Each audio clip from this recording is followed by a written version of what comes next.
Hey guys, Luke here, and I'm in the new set. I'm down in a basement here, which is appropriate to be talking about a series as horrifying as The Promised Neverland. But today we're not just doing any old review of The Promised Neverland, we're doing a discussion on the demons of The Promised Neverland. Yes, that's right. The main antagonists of this entire series.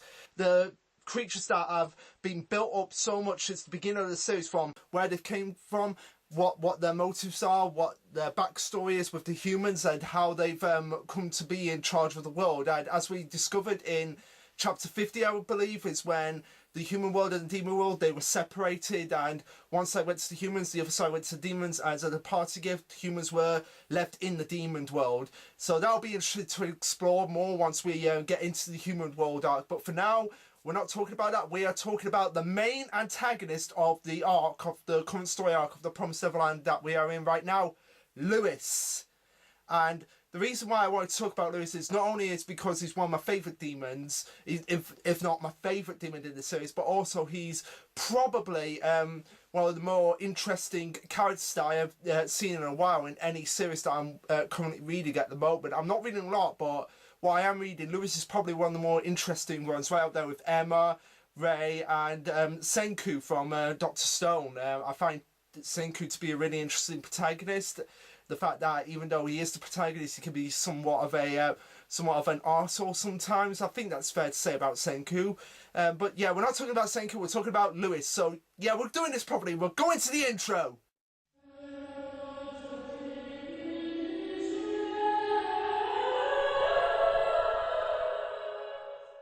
Okay, so what to say about Lewis other than the fact that he is just such an awesome character?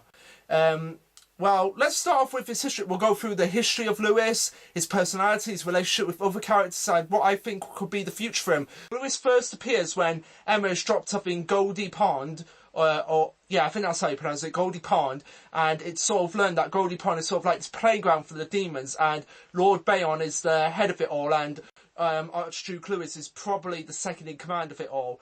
They seem to be having these games where they'll hunt the humans for a while. They have this music that comes on, and when the music goes off, the demons go away after their hunt. So Lewis first appears, but it's interesting to note that as the panels show, as we show here, Lewis is the one that's looking for a specific idea, a specific motive for his hunting, that he wants to find the perfect human to hunt. Not because he wants to outdo them, although I think that's part of the reason why he wants to do it, but also he wants to find a human that's capable of being on his level. And that's what's interesting about Lewis, and the fact that all the other demons, they kind of view the humans as sort of like inferior to them, but Lewis is the exception. It's like he wants to find someone that's equal to him so that he can have a proper hunt, because as he explains later on, that the thrill of the hunt is if both sides can put themselves on the line, and that's what makes him such a fascinating character as well. The fact that he will put his life on the line just so that he can have the thrill of hunt from what happened 1,000 years ago, because in those 1,000 years since the promise was made with the humans and the demons, Lewis hasn't really found that human who can fight back, and he's been kind of stuck of being the dominant one, and he doesn't want to be the dominant one as such. He wants to feel the thrill of a hunt again, of being the hunted. And when he met Lucas, I think he got that thrill, as we found out in one of the more recent chapters, where we found out a flashback between him and Lucas, and we'll be getting into that in a bit. But yeah, so the hunt begins, and we have Luke, the demon, this one right here.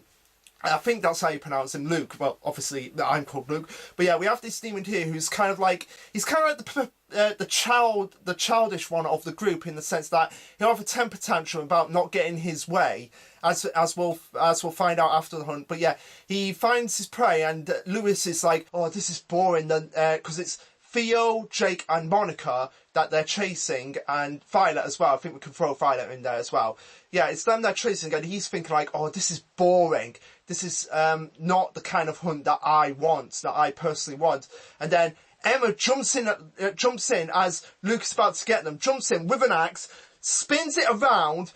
Lewis, out of nowhere, just grabs it as Luke is fearing for his mask, because it's aiming for his mask where the eye is, where the weak spot is, where they can be killed. And he's just freaking out about this. But then, as the others are running away, Lewis gets this idea that Emma could be the person to actually give him that thrill of the hunt, like Lucas did long ago.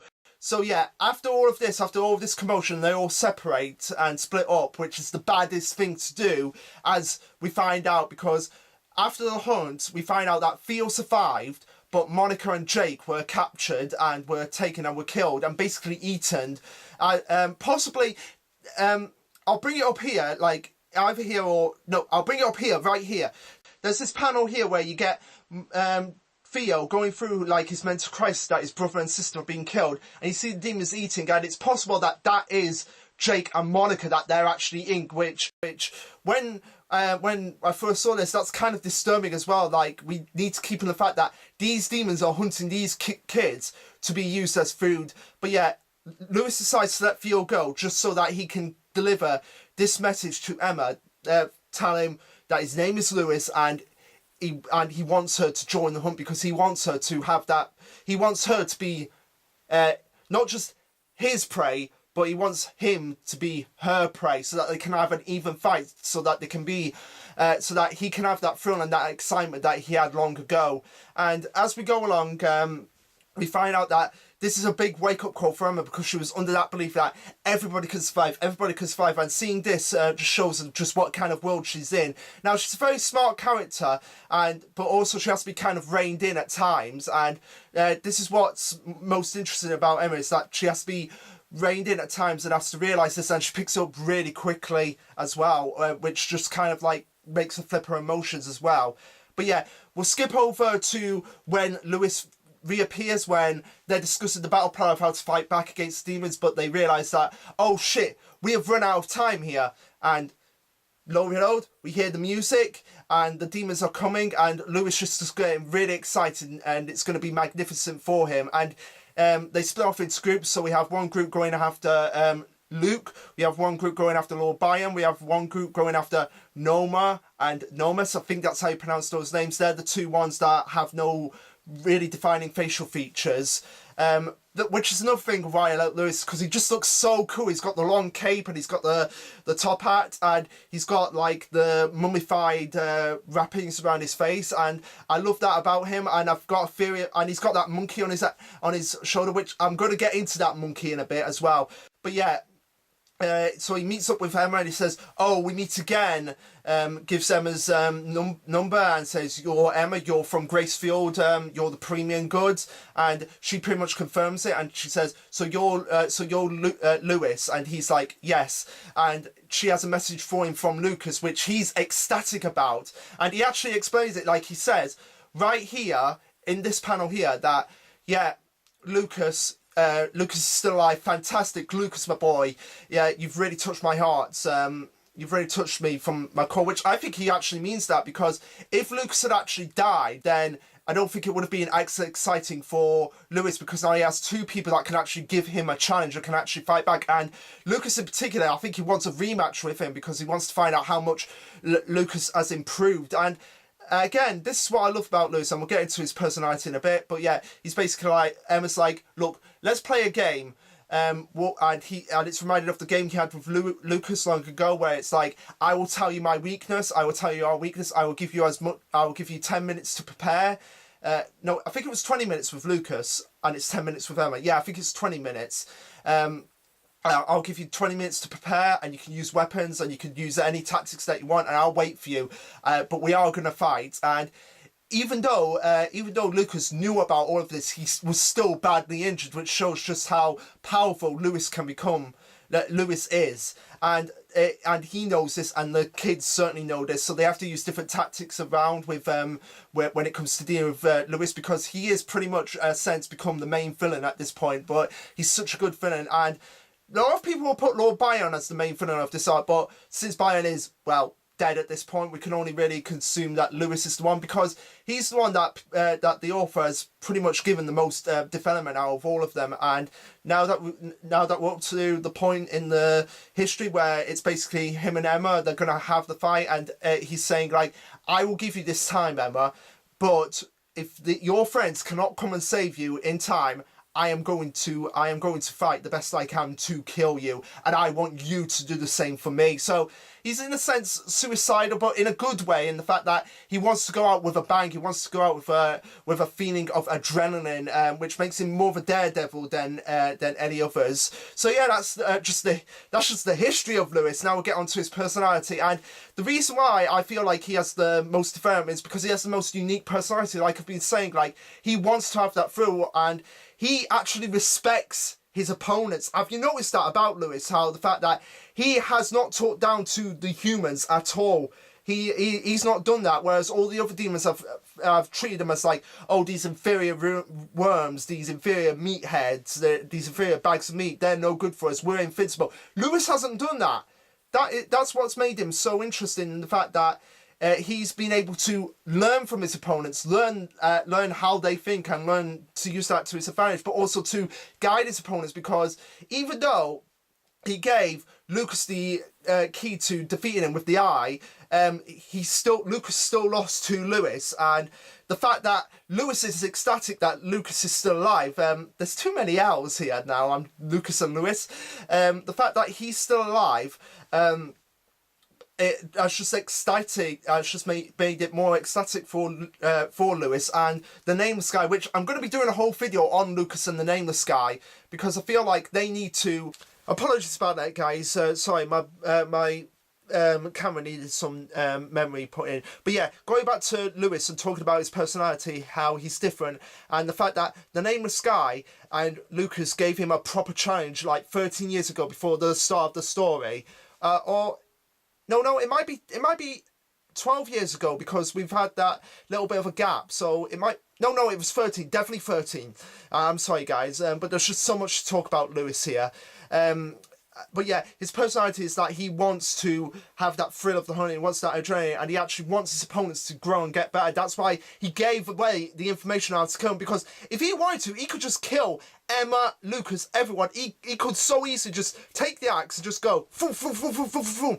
But he doesn't do that, because that's not his style, and I actually respect him for that. That fact that he actually respects his opponents and wants them to have a fair challenge.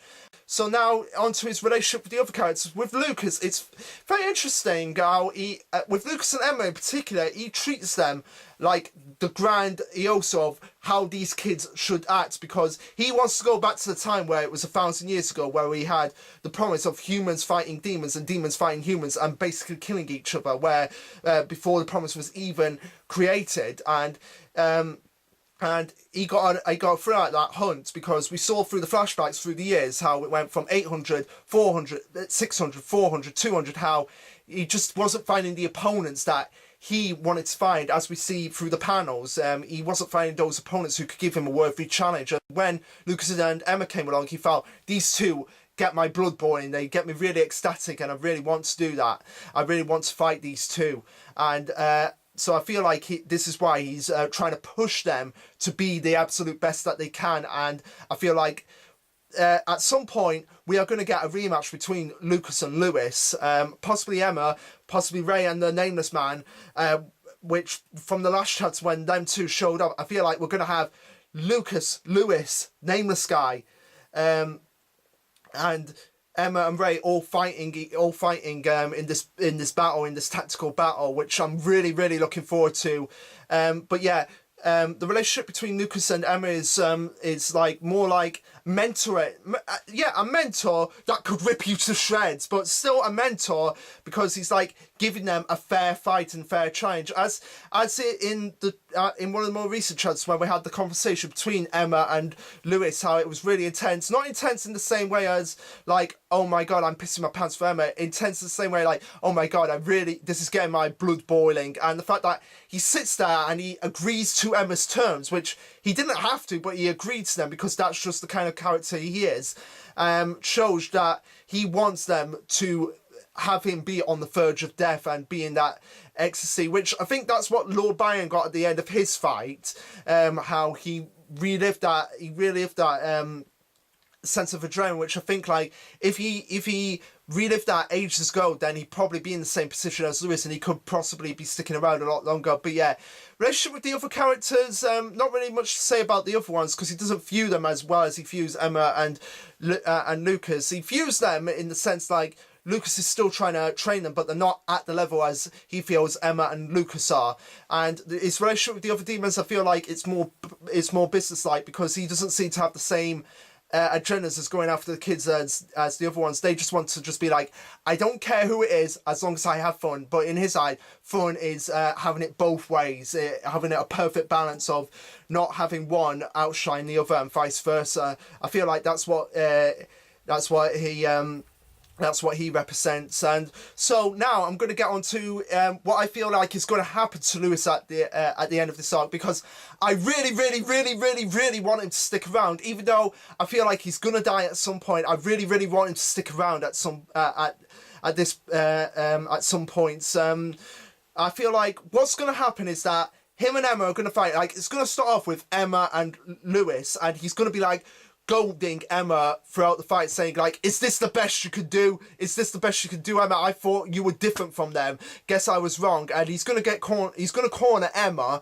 Ray and the Nameless guy are going to come in, and I feel like Lucas is going to come in, and I feel like he's going to be like, oh great, this is perfect, this is the fight that I want.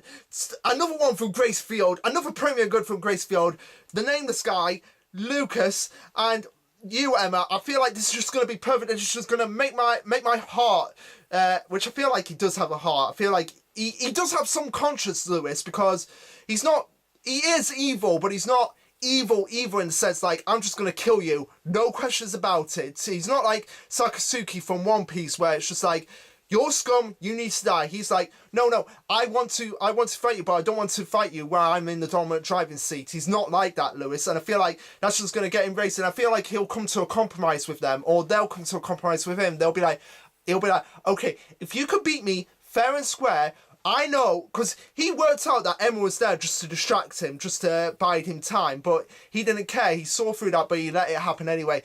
I feel like he's going to be like, okay, do you want to get to the human world? I know you want to get to the human world. I want the promise being broken. I feel like you guys can do it. So if you can beat me in a fair fight, no tricks, no gimmicks, fair fight with your own tactics and your own weapons and your own abilities, if you can beat me, I will help you get into the human world. But you have to break the promise, and you have to come back and have a rematch with me, and it's do or die in that situation. And I feel like he will potentially be one of the demons that will be an ally to them, but at the same time he knows that eventually it's going to come down to them having a rematch. I feel like that's where they're going with Lewis, and if that happens, then I will be ecstatic about that, because I really want to. I actually want to honestly find out more about like where he came from, like why he developed the way he did. Why did he see humans as like, maybe we need to not be so dominant at some point. So I really want to find out about him, most about any other character in this series, even Emma. And Emma's my favourite character, but he's just the one that's just that much more complex in the sense that he's evil, but he's not evil. So yeah, that's just about his future. I feel like what role he'll play in the future. But now we're going to get on to the monkey. We're going to get on to this monkey. So this monkey, or just that monkey, I feel is his eye. Because have you noticed, like in every panel, we've only seen his mouth, like his actual smile. I mean, we've seen like eyes there, but I feel like in order to really damage Lewis, you have to kill that monkey. I feel like that monkey is the key, because it only has one eye and it's always on his shoulder. I don't know if it appeared on his shoulders in the flashbacks. I'll have to look at that. Possibly add in something. I'm probably add in something like right here, if it does or doesn't have if he doesn't or doesn't have the monkey.